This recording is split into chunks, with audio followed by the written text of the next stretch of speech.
Hi, welcome to Bookie. Today we'll unlock the book Madame Bovary, written by the famous 19th century French author Gustave Flaubert.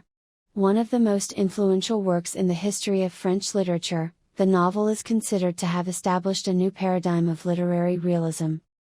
However, Madame Bovary was very controversial when it was first published. From 1856 to 1857, the novel was published as a series in the French magazine Revue de Paris. Shortly afterwards, it was under prosecution by the authorities of that time, accused for being an outrage to public morality and religion. Gustave Flaubert, an unknown novelist living in seclusion in the countryside at that time, was summoned to the court for trial. In the end, Flaubert was found not guilty, and because of this novel he gained a notable reputation and status in the history of literature. You might be curious now, what's this novel about and why did it cause such a wrath? The book was badly received by the public because it portrayed Emma Bovary, a depraved woman, as the main character. Flaubert did a good job portraying Madame Bovary's path toward depravity and her affairs with multiple lovers.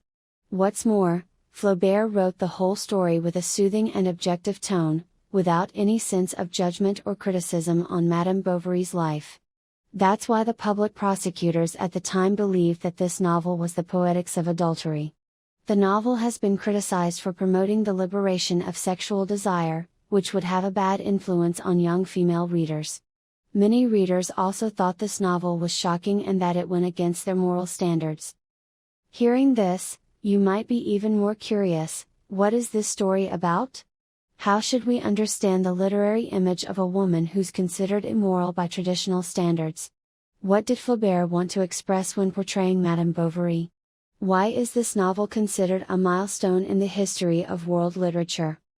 In this Bookie, we will answer these questions one by one and interpret the book from the following three aspects. Part 1, the main plot of the novel. Part 2, understand Madame Bovary. Part 3, Gustave Flaubert's literary achievements. Part 1, the main plot of the novel. Before she got married, Madame Bovary's maiden name was Emma Rouault. Emma was born in a wealthy peasant family and lived with her father since her mother died. One day, her father accidentally broke his leg on his way back from a banquet at a neighbor's house. The servant rushed to the town of Tote, more than 20 kilometers away, and brought back a doctor called Charles Bovary. Charles Bovary was a dull, clumsy, and unremarkable man. As a child, he didn't receive formal school education, but learned about the world with the help of a priest in the village. The priest wasn't that committed to teaching Charles, so he did not properly learn anything. When he was 15 years old, Charles could still not even pronounce his own name correctly. At the age of 15, Charles' mother finally sent him to a high school in Rouen.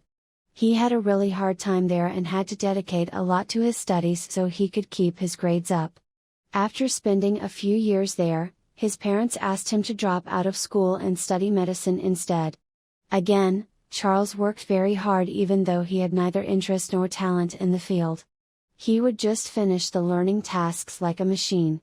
As described in the book, he completed his modest daily task after the fashion of a mill horse, plodding round and round blindfolded, unaware of what he is grinding. After repeated memorizing tasks and tests, Charles finally passed the exam and became a doctor at the town of Tote. Once his work life was settled, Charles needed to get married. His mother introduced him to a 45-year-old widow, who was not necessarily good-looking, but had an income of more than 1,000 francs a year. Charles naively thought he would have more freedom after marriage and live a better life, but his wife had a strict control over him. That's when he met Emma Rouault. Dr. Bovary treated Emma's father's broken leg and he recovered very quickly. Although Bovary no longer needed to visit the Rouaults, he still went to their farm quite often. Bovary would always wake up very early and put on a brand new vest when he was planning to make a visit. He would ride fast on the road, feeling excited and hopeful, just like a young boy falling in love for the first time. He couldn't wait to see his sweetheart. Yes, Mr. Bovary was in love with Ms. Rouault, and his wife Eloise knew about this. Eloise was shocked